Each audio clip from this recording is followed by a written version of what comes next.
On December 22, 1944, 4 German soldiers approached American lines near the Belgian town of Bastogne carrying a white flag.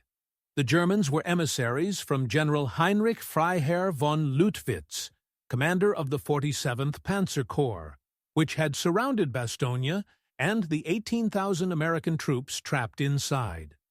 The emissaries carried a typed message demanding the immediate surrender of the American forces. The message was polite but firm. It reminded the Americans that they were completely surrounded, cut off from supplies, outnumbered, and facing inevitable destruction if they continued to resist. It promised that American prisoners would be treated honorably according to the Geneva Conventions.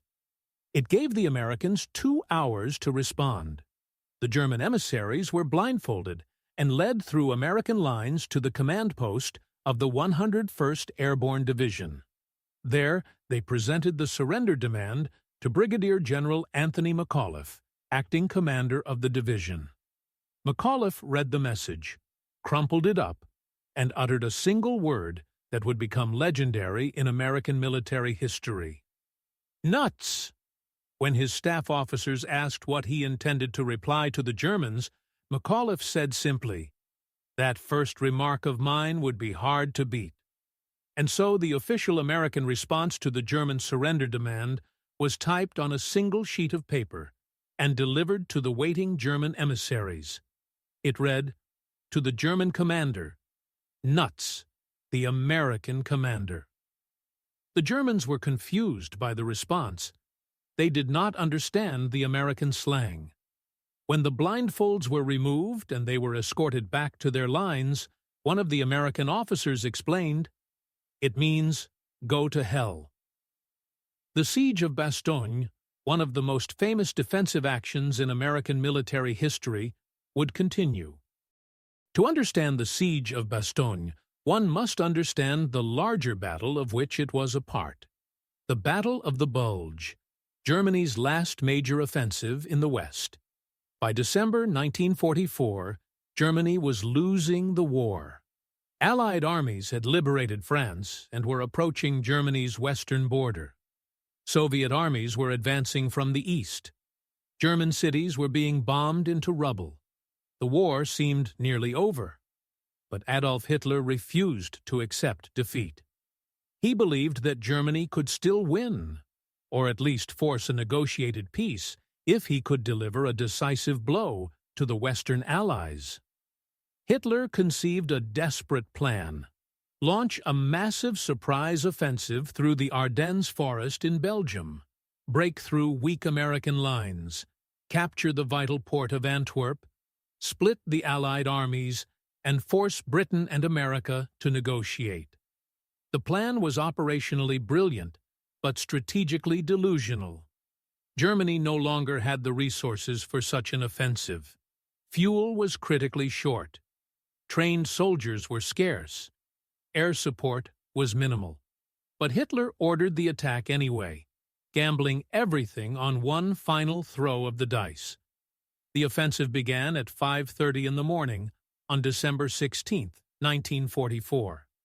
28 German divisions, including elite SS Panzer divisions, attacked along an 80-mile front through the Ardennes. The attack achieved complete surprise. American forces in the Ardennes were thinly spread, mostly inexperienced units resting after previous battles or green divisions gaining experience in a supposedly quiet sector. The Germans punched through the American lines, creating a massive bulge in the Allied front, hence the battle's name. American units were overrun, surrounded, or forced to retreat in chaos. Within days, German forces had advanced 50 miles westward. Panic spread through Allied headquarters. Supreme Commander Dwight Eisenhower rushed reinforcements to the Ardennes, including the 101st Airborne Division and the 82nd Airborne Division, elite units that had parachuted into Normandy on D-Day and fought through France and Holland. The 101st Airborne Division received orders on December 17th to move immediately to Bastogne, a small Belgian town of 4,000 inhabitants that sat at a critical road junction. 7 major roads converged on Bastogne, making it essential for moving troops and supplies. Whichever side controlled Bastogne would control movement through the Ardennes. The Germans needed Bastogne to advance westward. The Americans needed to hold it to prevent German exploitation of their breakthrough. The 101st Airborne, resting near Reims, France, after 2 months of continuous combat in Holland, was hastily loaded onto trucks and rushed north toward Belgium. The division was under strength, tired, and not fully equipped for winter warfare. Many soldiers lacked proper cold-weather gear. Ammunition and supplies were limited. The division's commander, Major General Maxwell Taylor, was in the United States on leave, so Brigadier General Anthony McAuliffe, the division artillery commander, assumed temporary command. The 101st Airborne arrived in Bastogne on the evening of December 18th and immediately began organizing the town's defense. American units were streaming westward in retreat, pursued by German armor. Engineers were preparing to blow bridges to slow the German advance. Civilians were fleeing. The situation was chaotic. McAuliffe established his headquarters in the Heinz Barracks in Bastogne and began positioning his units around the town's perimeter. The 101st Airborne numbered approximately 11,000 men, reinforced by remnants of other units that had been overrun during the German offensive, bringing total American strength to around 18,000. These forces had to defend a perimeter of 16 miles against German forces that would eventually total over 45,000 men supported by tanks and artillery. The Germans attacked Bastogne from multiple directions beginning on December 19th. The 2nd Panzer Division attempted to bypass Bastogne to the north, racing toward the Meuse River.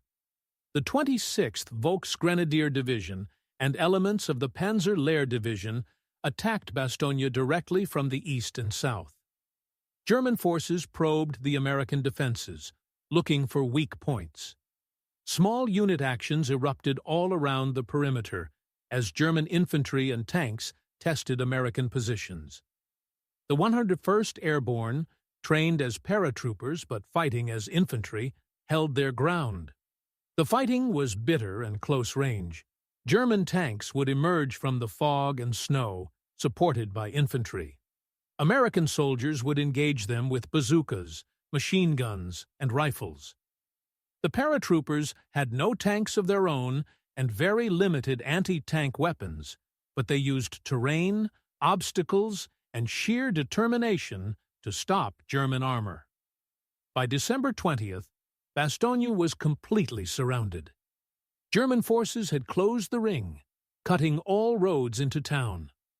The 18,000 Americans inside were now isolated, with no ground contact with other Allied units. They had limited food, ammunition, and medical supplies. Resupply by air was impossible because of bad weather, thick fog, and snow prevented aircraft from flying. The Americans were on their own. The temperature dropped below freezing. Snow fell continuously. Soldiers dug foxholes in the frozen ground and huddled in whatever shelter they could find. Many men suffered from frostbite. Weapons froze. Vehicles wouldn't start. The conditions were miserable, and they would only get worse. McAuliffe faced a desperate situation.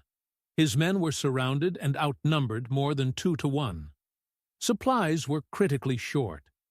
Ammunition was being rationed. Food consisted of whatever could be scrounged from abandoned supplies or liberated from Belgian civilians. Medical facilities were overwhelmed with wounded. The division had only enough medical supplies for a few days. Artillery ammunition was so limited that gun crews were ordered to fire only at critical targets. Tank destroyers and anti-tank guns had minimal ammunition. If the Germans launched a major assault, the Americans might not have enough ammunition to stop it. But McAuliffe remained calm and confident. He sent radio messages to higher headquarters requesting resupply and reinforcements, but he never considered surrender. His orders were to hold Bastogne, and he would hold it, or die trying. The German commander surrounding Bastogne, General Heinrich Freiherr von Lüttwitz, was frustrated by the American resistance. His forces had expected to capture Bastogne quickly and continue westward, but the Americans were holding despite being surrounded and outnumbered. Every day the Americans held Bastogne was another day his armored divisions were delayed. Lüttwitz needed to either capture Bastogne or bypass it, but bypassing it would leave a strong American force in his rear, threatening his supply lines. On December 22nd, Lüttwitz decided to offer the Americans one final chance to surrender before launching an all-out assault. He drafted a formal surrender demand and sent 4 German soldiers under a white flag to deliver it to the American lines. The German surrender ultimatum was delivered to Company F of the 327th Glider Infantry Regiment, holding positions south of Bastogne. The German emissaries were blindfolded and escorted to the company command post, then to battalion headquarters, and finally to McAuliffe's division headquarters in Bastogne.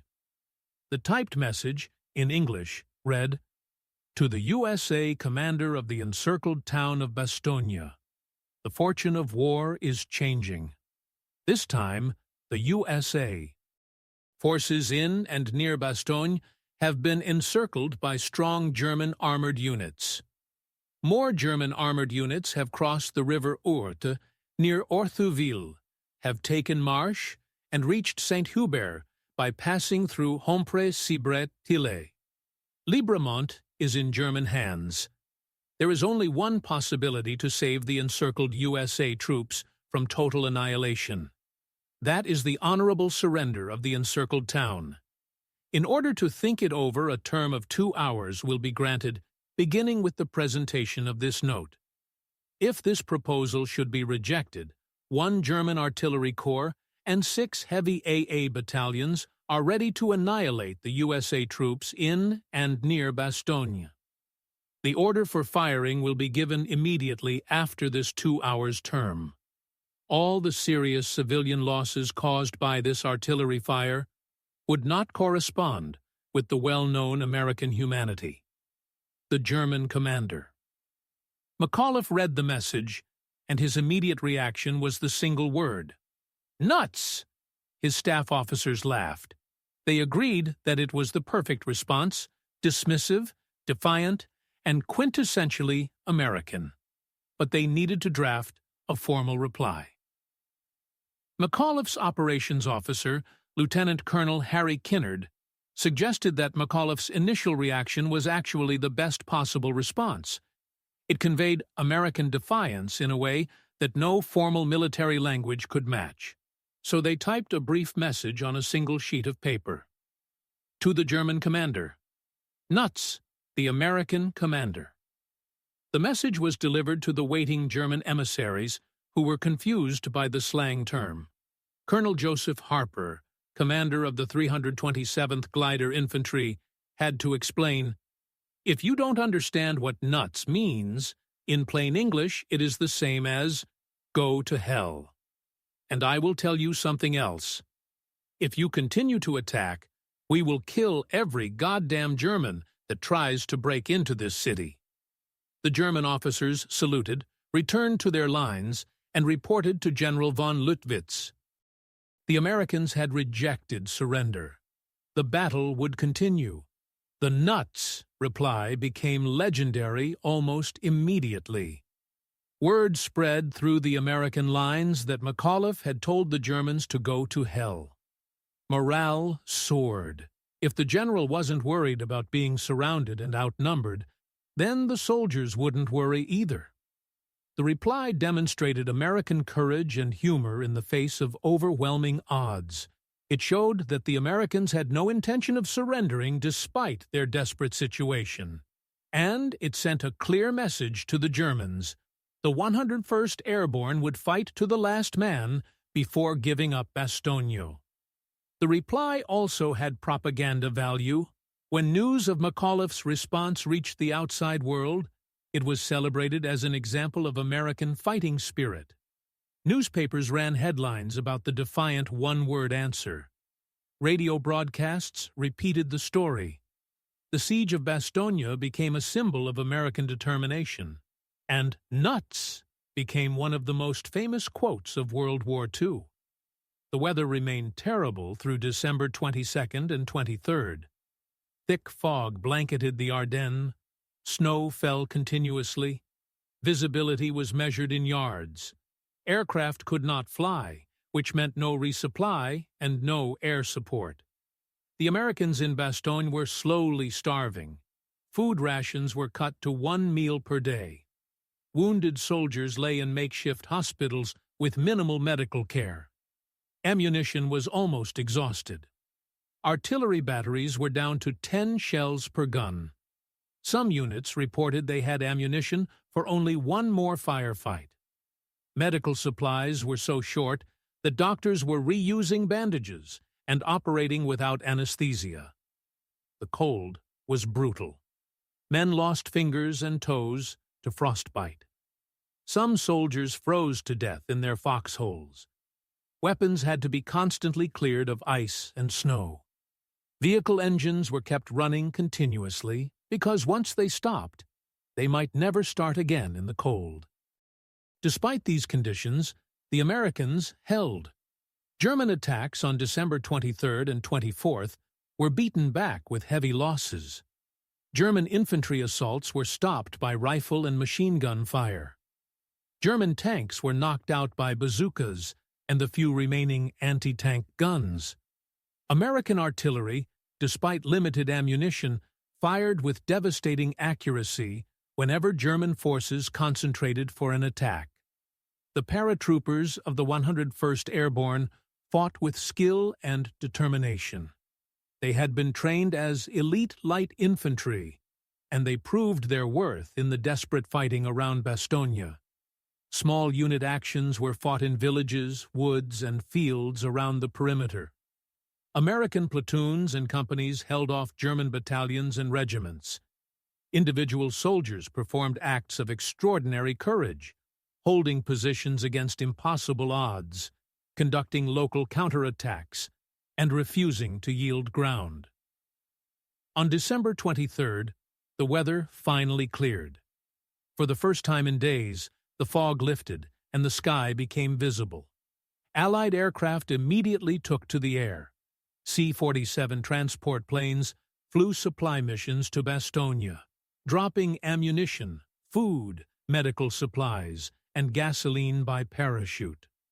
Fighter bombers attacked German positions around the perimeter, strafing tanks and artillery and bombing troop concentrations.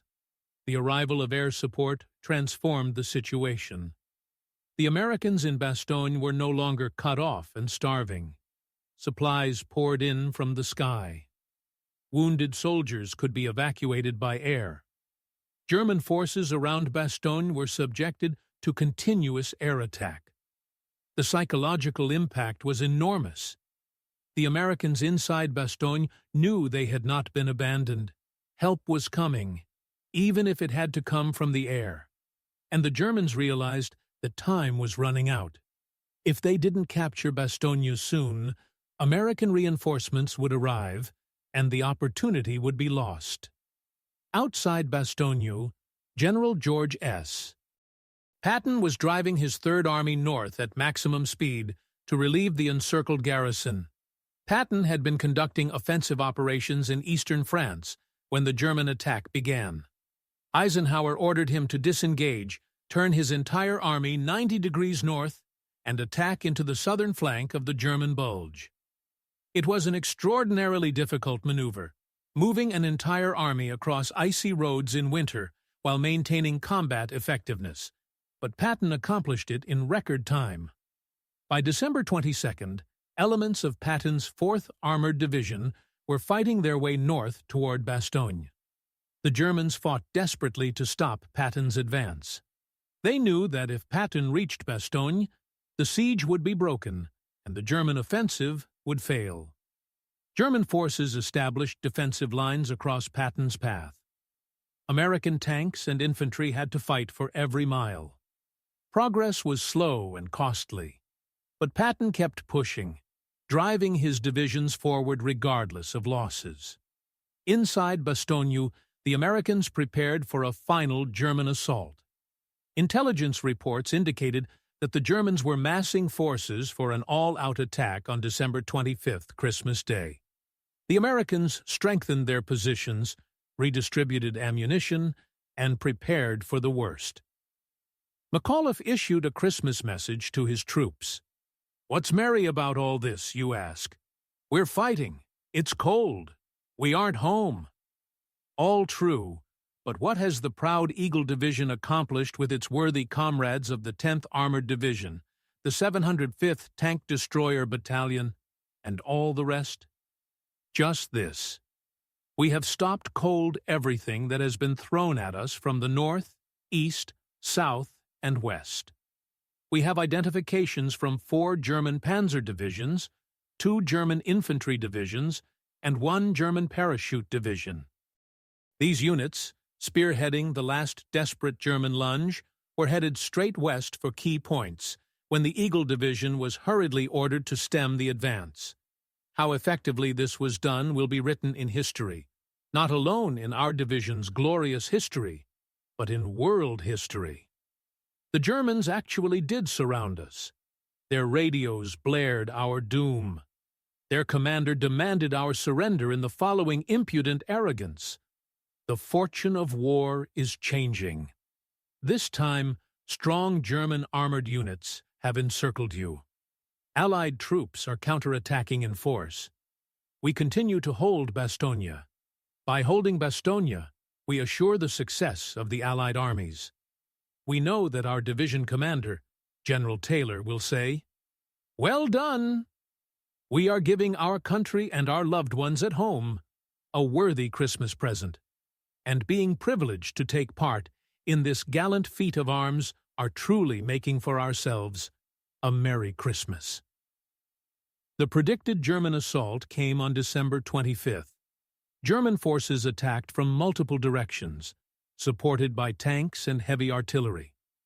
The main effort came from the northwest, where elements of several German divisions concentrated against American positions held by the 327th Glider Infantry Regiment. The fighting was fierce. German tanks penetrated American lines in several places, only to be stopped by determined bazooka teams and the last remaining anti-tank guns. American artillery, despite limited ammunition, broke up German infantry formations.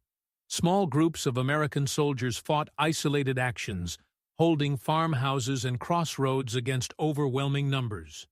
The battle raged all day. At times, the outcome seemed uncertain, but by evening, the German attack had been stopped.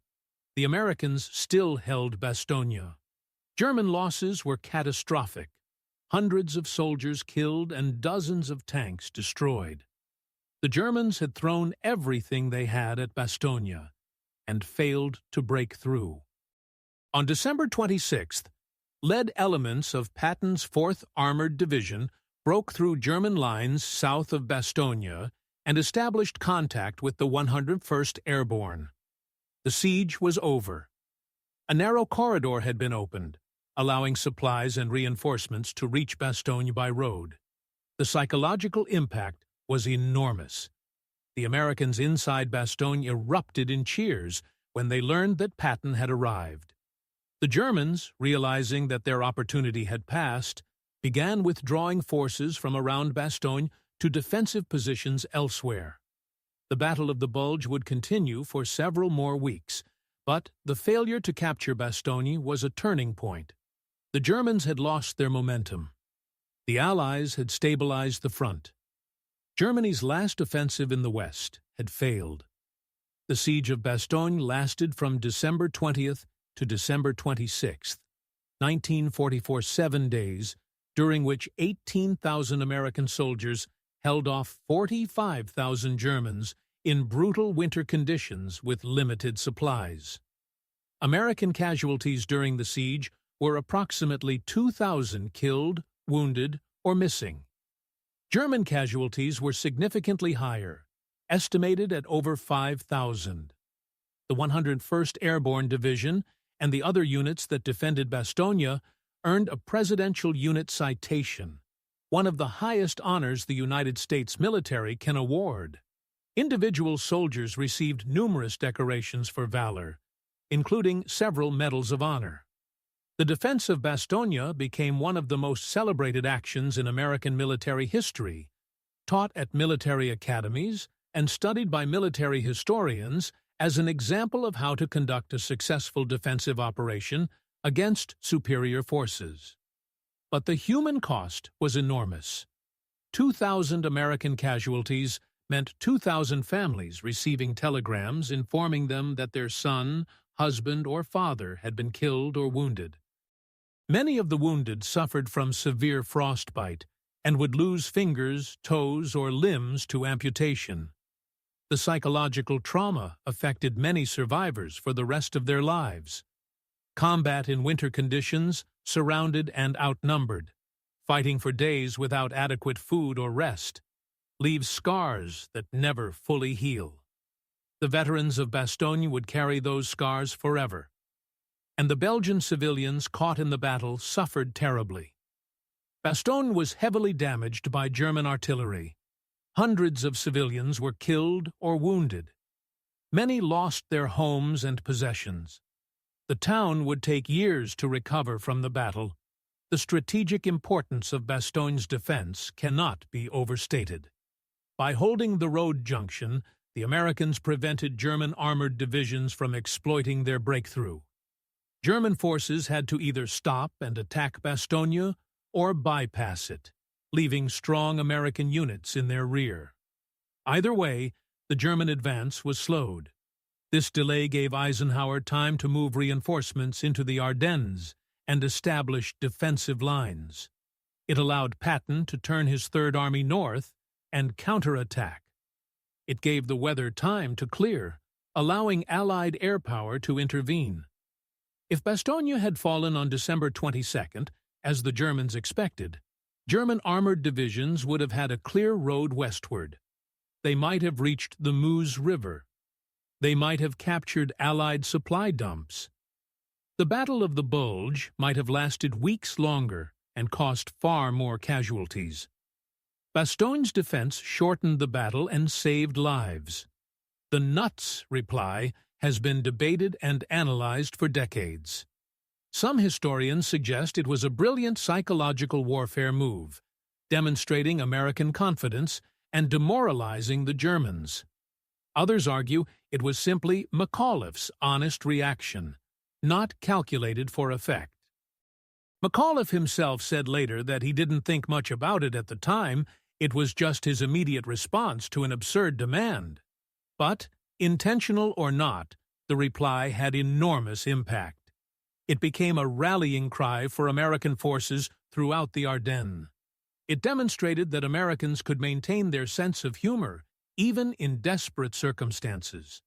And it sent a clear message that the United States military would not be intimidated by threats, no matter how dire the situation appeared. The cultural impact of nuts extends beyond military history. The word became part of American slang, used to express defiance or dismissal. It has been referenced in countless books, films, and television shows. It appears on T-shirts, coffee mugs, and commemorative items. The town of Bastogne has embraced the legacy, with museums and memorials dedicated to the battle. Every December, Bastogne hosts commemorations marking the anniversary of the siege, attracting veterans, their families, and military history enthusiasts from around the world. The Belgian people have never forgotten the American soldiers who fought to liberate their country, and Bastogne in particular maintains strong ties with American veteran organizations. Brigadier General Anthony McAuliffe went on to have a distinguished military career after the war. He was promoted to Major General and commanded the 103rd Infantry Division in the final months of the war. After the war, He served in various command and staff positions, eventually retiring as a lieutenant general in 1956. He died in 1975 at age 77. McAuliffe rarely spoke publicly about the nuts reply, saying simply that he had given the only answer possible under the circumstances. He was more interested in honoring the soldiers who fought at Bastogne than in discussing his own role. He attended reunions with 101st Airborne veterans regularly and maintained friendships with many of the men who served under him. The 101st Airborne Division continued fighting after Bastogne was relieved, participating in operations to reduce the Bulge and eventually crossing into Germany in the final months of the war. The division ended the war in Bavaria, where it captured Hitler's mountain retreat at Berchtesgaden. The 101st Airborne earned a reputation as one of the finest divisions in the U.S. Army, with a combat record that included D-Day, Operation Market Garden, Bastogne, and the final drive into Germany. After the war, the division was deactivated and then reactivated in 1954 as an airborne division, and it remains active today as an air assault division stationed at Fort Campbell, Kentucky. The division's motto, Rendezvous with Destiny, and its nickname, the Screaming Eagles, are known throughout the U.S. military. Veterans of Bastogne are considered part of the division's proudest tradition. The Battle of the Bulge, of which Bastogne was the most famous engagement, resulted in over 80,000 American casualties, making it the bloodiest battle fought by the United States in World War II. German casualties were even higher, estimated at over 100,000. The battle was Germany's last gasp, a desperate attempt to change the war's trajectory that failed catastrophically. After the Bulge, Germany's military was broken. The Western Allies resumed their advance into Germany in January 1945, and the war ended with Germany's surrender in May. The Battle of the Bulge hastened Germany's defeat by destroying German reserves that could have been used to defend the Reich. Hitler's gamble had failed, and it cost Germany the resources and men it needed to defend against the final Allied offensives. The defense of Bastogne demonstrates several important military principles. First, the importance of holding key terrain. Bastogne's road junction was so valuable that both sides committed enormous resources to control it. Second, the effectiveness of combined arms defense.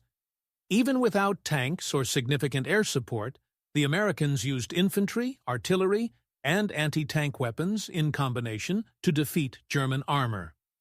Third, the importance of leadership. McAuliffe's calm confidence inspired his men to hold despite impossible odds. Fourth, the value of training and esprit de corps. The 101st Airborne's training and unit cohesion allowed them to fight effectively even when surrounded and outnumbered. Fifth, the impact of logistics. The air resupply operation on December 23rd was critical to sustaining the defense. And finally, the importance of determination. The Americans won at Bastogne simply because they refused to quit. They had every reason to surrender, surrounded, outnumbered, freezing, starving, but they fought on because surrender was not in their vocabulary. The ethical questions surrounding Bastogne are less troubling than those surrounding operations like Mincemeat or Saint-Nazaire, because Bastogne was a conventional defensive battle. The Americans were fighting to hold a strategically important position against an enemy attack. There were no deceptions, no questionable tactics, just soldiers fighting soldiers. But there are still questions worth considering. Was it right to order soldiers to hold a position that seemed indefensible? McAuliffe and his superiors knew the 101st Airborne was outnumbered and surrounded. They knew casualties would be high. Was it ethical to demand that soldiers fight in those conditions? The answer depends on whether the strategic objective justified the human cost. If holding Bastogne shortened the war and saved lives in the long run, and most historians believe it did, Then the order to hold was justified. But that calculation provides cold comfort to the families of the 2,000 Americans who were killed or wounded defending the town. The soldiers who fought at Bastogne had no choice in the matter. They were ordered to hold Bastogne, and they held it. But their experience raises questions about what we ask of soldiers.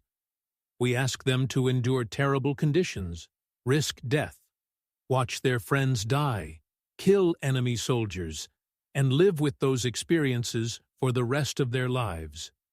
We ask them to make sacrifices that most civilians will never make and cannot fully understand. The veterans of Bastogne paid a price for their service that extended far beyond the week they spent surrounded in Belgium. Many struggled with what we now call post-traumatic stress disorder. Many had difficulty readjusting to civilian life. Many carried guilt for surviving when comrades died. We honor their service and their sacrifice, but we should also acknowledge the burden we placed on them and continue to place on soldiers today. The commemoration of Bastogne has evolved over the decades. Immediately after the war, the battle was celebrated as a great American victory, which it was. Books, articles, and films portrayed the defense of Bastogne as an example of American heroism and determination. The nuts reply was repeated endlessly as a symbol of American defiance. But, as time passed and veterans began speaking more openly about their experiences, a more complex picture emerged. Yes, the defense was heroic. Yes, the Americans won. But the cost was terrible, the conditions were horrific, and many men suffered trauma that lasted the rest of their lives.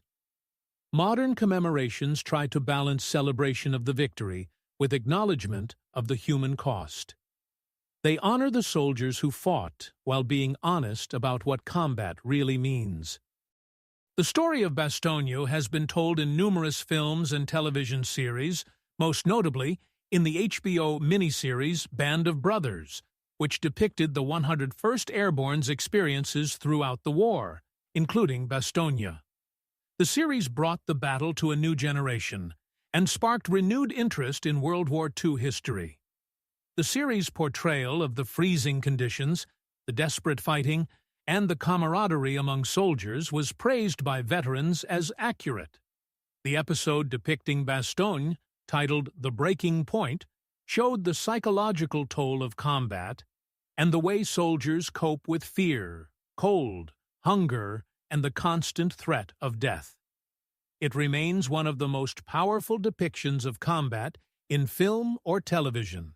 The town of Bastogne today is prosperous and peaceful, showing few signs of the battle that made it famous. The Bastogne War Museum, opened in 2014, tells the story of the battle through artifacts, documents, and multimedia displays. The museum is built partially underground on the site of German positions that surrounded the town. Visitors can see original foxholes, weapons, vehicles, and personal items from both American and German soldiers. The museum presents the battle from multiple perspectives: American soldiers, German soldiers, and Belgian civilians, providing a comprehensive view of the experience. Outside the museum, the Mardeson Memorial, a star-shaped monument built in 1950, honors the American soldiers who fought in the Ardennes. The names of the U.S. Army units that participated in the battle are inscribed on the interior walls, and the crypt contains an altar and religious symbols representing all faiths. The last survivor of the siege of Bastogne died in 2021, meaning that all the men who fought there have now passed away. Their story survives only in written records, photographs, films, and the memories passed down to their descendants. This is the natural progression of history. Every historical event eventually transitions from living memory to historical record. But something is lost when the last eyewitness dies. No matter how detailed the histories or how vivid the films, they cannot capture the lived experience of being surrounded at Bastogne in December 1944. The cold, the fear, the exhaustion, the brotherhood. These things can be described but never fully recreated. We are left with artifacts and documents and try to piece together what it was really like. But we will never truly know. The military lessons of Bastogne remain relevant today. The importance of holding key terrain, the effectiveness of combined arms defense, the value of strong leadership, the necessity of logistics and resupply, the power of unit cohesion and training. These principles are as valid now as they were in 1944. Modern military forces study Bastogne to understand how to conduct defensive operations against superior forces. Special Operations Forces study McAuliffe's leadership and his decision to refuse surrender. The battle demonstrates that superior numbers and firepower do not guarantee victory if the defending force is well-led, well-trained, and determined to hold. The broader context of the Battle of the Bulge is also important. Hitler's decision to launch the offensive was strategically insane. Germany was losing the war and lacked the resources for a major offensive. The offensive diverted forces from the Eastern Front, where they were desperately needed to defend against Soviet attacks. The offensive consumed Germany's last reserves of fuel, ammunition, and trained soldiers. Even if the offensive had succeeded in reaching Antwerp, which was never realistic, it would not have changed the war's outcome. The Western Allies would have regrouped and counterattacked. The Soviet Union would have continued advancing from the east. Germany would still have lost. The Battle of the Bulge was Hitler's final gamble, and like all his gambles in the war's later stages, it failed catastrophically and hastened Germany's defeat. For the American soldiers at Bastogne, these strategic calculations were irrelevant. They didn't know whether holding Bastogne would shorten the war or save lives in the long run. They only knew they had been ordered to hold the town, and they would hold it or die trying. They fought not for grand strategy, but for their buddies in the next foxhole, for their unit's honor, and because surrendering never occurred to them as an option. This is how most soldiers experience combat, not as chess pieces in a grand strategic game, but as individuals trying to survive, complete their mission, and protect their comrades. The strategic importance of Bastogne was understood by generals and historians. The soldiers just knew they had to hold. In conclusion, the siege of Bastogne stands as one of the most remarkable defensive actions in military history. 18,000 American soldiers, surrounded and outnumbered, held off 45,000 Germans for 7 days in brutal winter conditions with limited supplies.